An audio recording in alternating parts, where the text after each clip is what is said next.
আজ দুপুর 2টায় চিন্ময় মহবুবকে যখন কারাগারে নিয়ে যাওয়া হচ্ছিল, তখন গাড়ির মধ্য দিয়ে তিনি 3টি ইশারায় সকল সনাতনীদের কি ইঙ্গিত দিলেন, চলুন ভিডিওতে দেখে আসি। তিনি প্রথম ইঙ্গিতে বলেছেন, বিজয় আমাদের হবেই।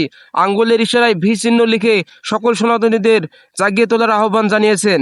এবং দ্বিতীয় চিহ্নে মুষ্টিবদ্ধ হাত, বাহু শক্ত করো, নিজেকে দুর্বল ভেবো না। আর তৃতীয় ইশারায় 2 হাত দৃঢ়ভাবে আবদ্ধ, সবাই এক হও, বিভাজিত হইও না।